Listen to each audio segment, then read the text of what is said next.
సుస్వాగతం. మరి ఇప్పుడే ఇక్కడికి వస్తుంటే పత్రికా మిత్రులు చెప్తున్నారు ఢిల్లీ ఎలక్షన్ ఫలితాలు వచ్చినాయట. చూసిరా మీరంతా? సక్సెస్ఫుల్గా మన ఐరన్ లెగ్ ముఖ్యమంత్రి వేయండు. కాంగ్రెస్ పార్టీకి ఎంత వచ్చింది? ఎంత? నిన్న మొన్నటి దాకా మనం బాగా అన్నాడు కదా 0-0 అని. ఇప్పుడు ఆయనకు కూడా వచ్చింది గాడిది గుడ్డు 0. మనోడు పోయి మొత్తానికి మహారాష్ట్రలో కూడా కొట్టిండు. ఆడ ఇంకా కొన్ని వచ్చినట్టున్నాయి.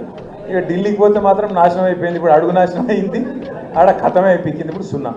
కానీ ఒక్కటి మాత్రం రాహుల్ గాంధీకి మనందరం మంచిగా సపోర్ట్లు కొట్టి అభినందనలు చెప్పాలి. రాహుల్ గాంధీ అంటే ఏం చేస్తుందంటే దేశంలో యాడాడ నిలబడుతుందో కాంగ్రెస్ పార్టీ అలాగే ఎక్కడెక్కడైతే నిలబడుతుందో వేరుగా అక్కడ బీజేపీని మాత్రం గెలిపించి వస్తున్నాడు. పక్క అక్కడ అందరూ నొడగొట్టి బీజేపీని గెలిపించి వస్తాడు. ఇవాళ ఈ దేశంలో నిజంగా చెప్పాలంటే నరేంద్ర మోడీకి బీజేపీకి అతిపెద్ద కార్యకర్త ఎవడన్నా ఉన్నాడా అంటే రాహుల్ గాంధీ, రేవంత్ రెడ్డి. బడే బాయ్ చోటే బాయ్. మీకు అందరికీ మన తెలంగాణలో కూడా సిల్కర్ చెప్పినట్టు చెప్పిండు కేసీఆర్ సార్. ఏం చెప్పిండు ఎలక్షన్లకు ముందు? అరే కాంగ్రెస్కు దబ్బన ఓటేస్తే తప్పిదారి, రైతు బంధు రామ్ అవుతుందని చెప్పిండా? అయిందా? ఇప్పుడు మళ్ళీ ఎక్కడోళ్ళు అక్కడ రైతులు మైకు పెడితే ఎట్లా తిడుతుర్రు? అమ్మతోడు చెప్తున్న కిసోటి తిట్లుంటాయని కూడా తెలియదు నాకు. అరే అరే ఏం తిట్లా? నేను తాత తిడుతుండే 4.5 నిమిషాలు ఉంది ఆ వీడియో. ఒక 4.5 నిమిషాలలో ఒక 400-500 తిట్లు తిట్టిండు. ఇంకోడు రేషం అయితే ఇక్కడ బాయిల నీళ్లు పోసుకొని దుంకి చచ్చిపోతుండే. రేవంత్ రెడ్డి కాబట్టి నడిచిపోతుంది, కానీ రేషం లేదు, మను లేదు ఆయనకు. నిజంగా ఆయన చూస్తుండో లేదో రేవంత్ రెడ్డి గారు దయచేసి చూడకు, చూస్తే తట్టుకోలేవు. ప్రజలు సంవత్సరం లోపలనే గుర్తించారు.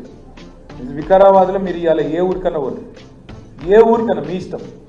ఏ ఊళ్ళకి పోయి మీరు గొట్టం పెట్టినా, ఏ ఊళ్ళో పోయి ఏ మనిషి ముంగట గొట్టం పెట్టినా ఆ తిట్టుడు, ఆ లొల్లి.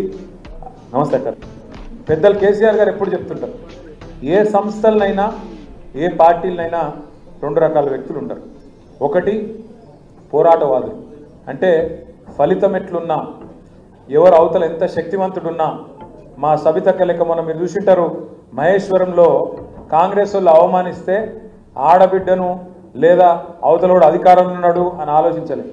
కింద అక్కడనే కూర్చున్నది అంటే మొత్తం రాష్ట్రం అంతా అగ్గిపెట్టి మొత్తం రేవంత్ రెడ్డికి చుక్కలు చూపెట్టింది. ఆడ నిమిషం మైకి అని గడగడ వణికిపోతున్నాడు. ఎందుకు? ఇవ్వలకు మన టీఆర్ఎస్ లకు మైక్ ఇచ్చిన ఫుట్బాల్ ఆడుతున్నారు అసెంబ్లీలో. అందుకే భయపడి ఒక్క ప్రశ్నకు సమాధానం చెప్పే తెలివిలేదు.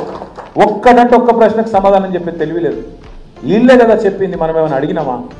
ఏమన్నారు ఆ రోజు రేవంత్ రెడ్డి గారు రుణమాఫీ విషయంలో? ఎంబడే ఊరుకుండ్రి బ్యాంకు. డిసెంబర్ 9 లోపల ఎప్పుడన్నా పోయి 2 లక్షలు తెచ్చుకోండి, నేను వస్తూనే ఉండి సంతకం పెడతానే ఉంటా అన్నాడు. అయిందా మరి? ఏ ఊళ్ళో చారణ అయిందా రుణమాఫీ? అందుకే రేవంత్ రెడ్డి గారిని అడిగినాం అసెంబ్లీలో, మైకు దొరికింది. దొరికితే అడిగినా, ఏ ఊరికి పోదామా చెప్పు, నీ కొండారెడ్డిపల్లె పోదామా, నీ సొంతూరు, లేదా కొడంగల్ పోదామా, యాడికి పోదామో చెప్పు, నువ్వే చెప్పు. దబ్బనగిన ఎక్కడన్నా ఏదైనా ఒక ఊళ్ళో రైతులు రాసిస్తే 100% రుణమాఫీ అయిందని ఏ ఒక్క ఊళ్ళో రాసిచ్చిన రాష్ట్రంలో రాజకీయ సన్యాసం చేస్తా అని చెప్పిన ఇయ్యాల కూడా కట్టుబడి ఎక్కడ కాలే రుణమాఫీ. 100% రుణమాఫీ అనేది పచ్చి బోగస్. నిజంగా చెప్తున్నా రేవంత్ రెడ్డి గారు, నీ ఆరోగ్యం మీద ఫికర్తో చెప్తున్నా, పొరపాటున కూడా సెక్యూరిటీ లేకుండా ఊళ్ళకు పోతే మాత్రం రైతులకు దొరికితే అది లగచర్ల కాదు, రోడ్డు బండ తాండ కాదు, ఎక్కడ పోయినా రోడ్లేసి దంచినట్టు దంచి ఉరికించుకొట్టేటట్టున్నారు. రేవంత్ రెడ్డి ఇంకోలా చూస్తున్నట్లు లేరు. రైతులు ఇవాళ కాంగ్రెస్ వాళ్ళు ఓట్లు అడిగేందుకు వస్తే దంచి కొట్టడానికి సిద్ధంగా ఉన్నారు. దయచేసి కాకపోతే నేను మిమ్మల్ని కోరేది ఒకటే, ఇవాళ మనం చూస్తున్నాం ప్రజలు కోపంగా ఉన్నారు. వాస్తవం, రుణమాఫీ కాలే. కేసీఆర్ గారు చెప్పినారు రైతు బంధుకు రామ్ అవుతుంది కాంగ్రెస్ వస్తే అని చెప్పినట్టే కేవలం ఎలక్షన్లు ఉన్నప్పుడు పార్లమెంట్ ముందు అది కూడా మనం ఎన్నికల ముందు దాచిపెట్టిపోయిన పైసలు వేసినట్టు